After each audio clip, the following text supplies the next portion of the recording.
अस्सलाम वालेकुम। दोस्त पूछते हैं कि पोटाश या SOP केड़ी फ्लड करिए और केड़ी स्प्रे करिए। देखो SOP दे विच मुख्तलिफ ग्रेड होंदे ने।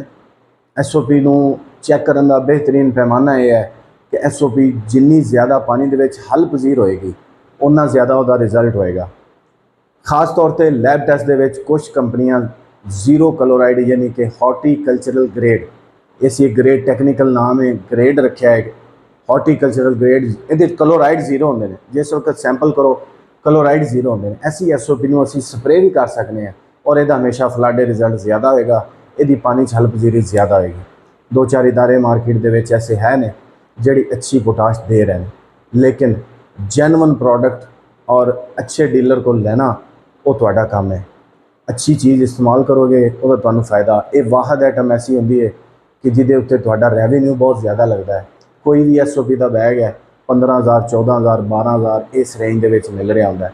लिहाजा इहदे विच 1,000 बचाने वास्ते रेट के पिछे ना जाओ, बल्कि किसी अच्छे इदारे का ब्रांड जोड़ा ऑलरेडी एस्टैबलिश ब्रांड है या हॉर्टिकल्चरल ग्रेड है या वो स्प्रे विच भी वो चीज़ रिकमेंड कर रहे हैं कि साडी SOP स्प्रे रिकमेंड या वो उपर लिखा है कि chloride zero.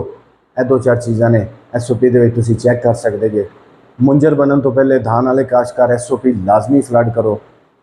Horticultural grade SOP लैन का तुहानूं एक बहुत बड़ा फार्मर नूं फायदा होंदा है। तुहानूं अलहदा तो पोटाश लैन की जरूरत नहीं होंदी। कोई भी पोटाश का लीटर इस वक्त मार्केट 15,000 तो लैके 1500 तो सॉरी लैके 2500 तक है। तुसीं हॉर्टिकल्चरल ग्रेड की कोई SOP अच्छी अगर रख लो बैग तो उनके विचों ही किलो 2 किलो स्प्रे भी कर सकते जे, उन्होंने तुसीं फ्लड कर सकते जे। तुहानूं अलहदा तो पोटाश लैन की जरूरत नहीं होंदी। अस्सलाम वालेकुम।